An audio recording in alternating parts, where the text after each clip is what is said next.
What's up, guys? In this episode, I'm going to go over whether Metallica stole riffs from other bands. Stay tuned.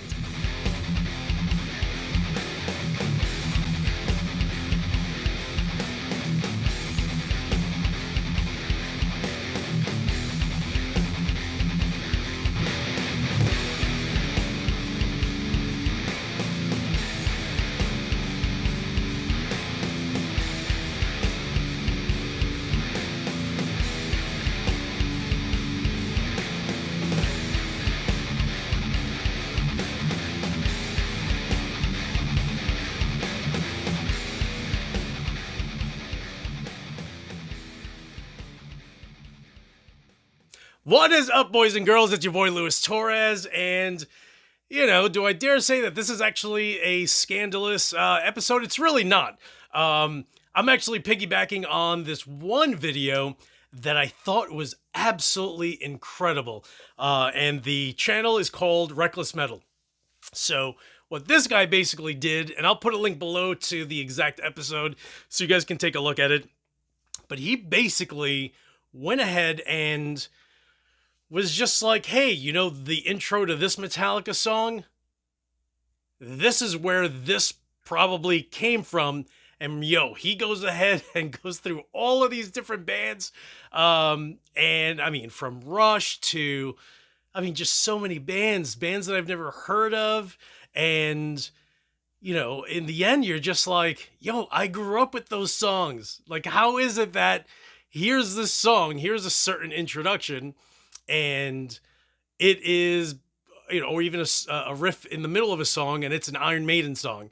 Or it, like I sit back and I'm just like, I almost took offense to it, right? Because that's, Metallica, although I kind of, do I dare say, grew out of them once I was older, because then I just started listening to bands that I wanted to hear that kind of fit my style, like I went from listening to Metallica and then, around the same time getting into hardcore, and then realized like my heart just, it's just there more with hardcore because of the lyrics and just the music and how they were written. So here's this, I took such offense to it. Like, I'm listening to all these songs and I'm just like, I know that song. And how did I not realize that Metallica basically took that? And of course, there are lots of songs where James Hetfield basically said, like, that's one of the bands that we listened to early on when we first got together. So, there's, there's one thing when you feel, when you listen to a song or listen to an album and it motivates you to write songs, and you don't even realize, or I think you do realize, like, hey, that's a hit metal song by Raven. I'm going to go ahead and steal it from that song and plop it over in one of our new songs. So, aside from being and feeling like I had been had,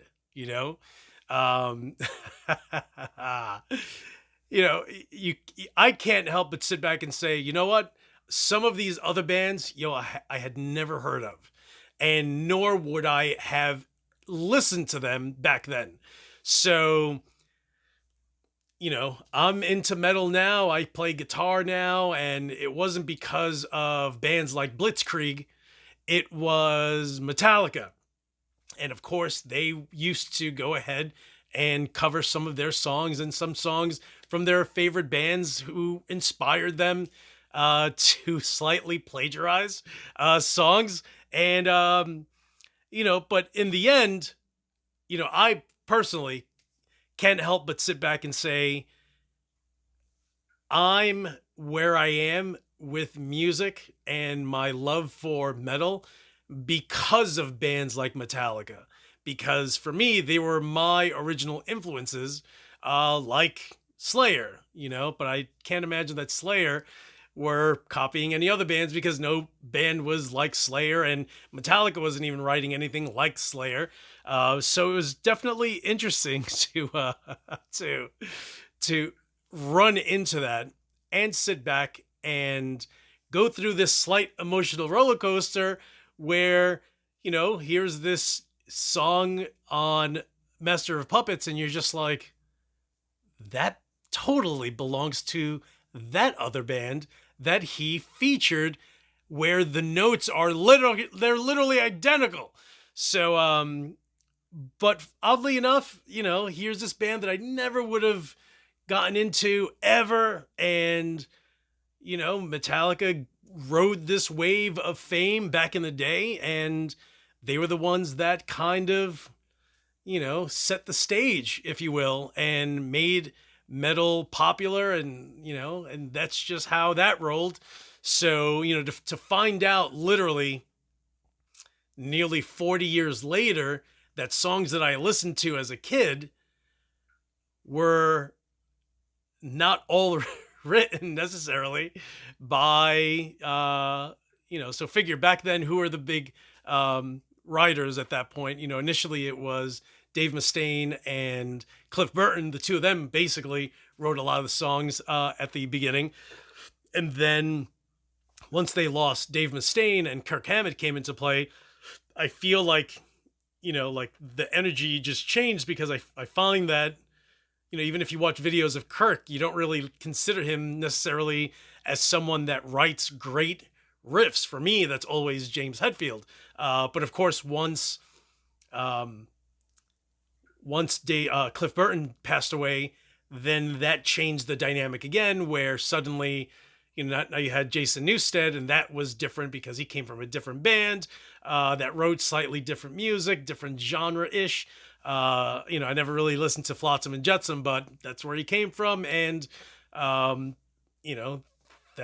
he filled in and ran with it. So I feel like a lot of the songs between after Ride the Lightning and, after Kill 'Em All, Ride the Lightning and Master of Puppets were basically James for the most part, and then, of course, you had Lars trying to figure out how to play drums around the music they were playing and doing a terrible job at it.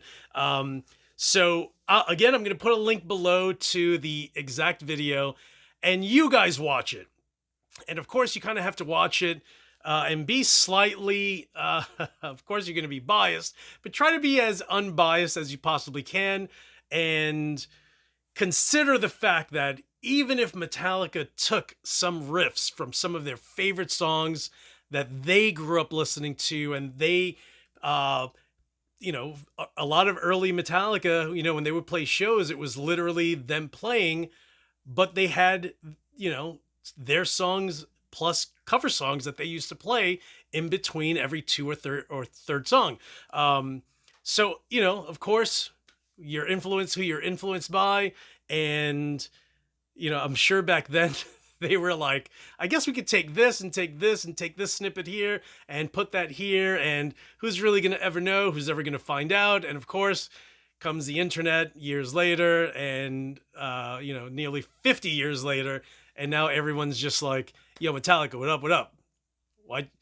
Why'd you take all these riffs from all these other bands? So, but again, like I said, as hurt as I kind of was, and as slightly duped as I felt, I can't stress that if it weren't for Metallica, regardless of what they did, whether they consciously took these riffs or subconsciously were like, I kind of like that, but I can kind of make it my own.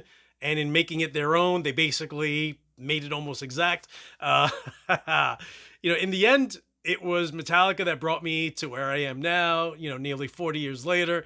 So, so there's something to be said with that. And the rest is just history, right? Some of you guys have been listening to Metallica since Kill 'Em All, like I have, and some didn't get into it until Justice or even the Black Album. And then, funny enough, I guess, even when I mentioned earlier that I kind of grew out of them, the reason why I can say that is because At the time, in 1991, I think was the year, Metallica actually held the largest record release party in the United States. At the time, it was at Madison Square Garden. I was a young lad in 1991. Ended up getting tickets. If you guys have ever heard of the band called The Craze, so my best friend at the time, Jonathan, his uncle, ended up getting tickets for us because one of his friends worked for K-Rock in New York City.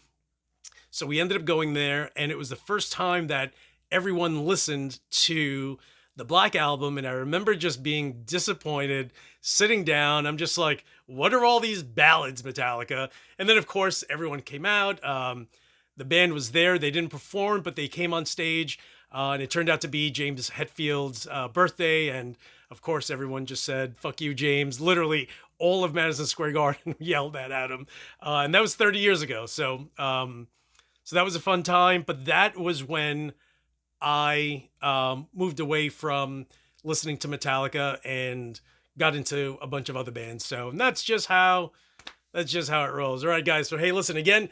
Click on the link below. You're going to watch this video. It's slightly long, but well worth it. And you guys get to see the bands that influence Metallica that, I'm sure to some degree have influenced you. And take it or leave it, whatever the case is. Again, like I said, whether they consciously or subconsciously took all these riffs, or, if they took them not realizing that down the road they'd be, thrown to the lions, so to speak.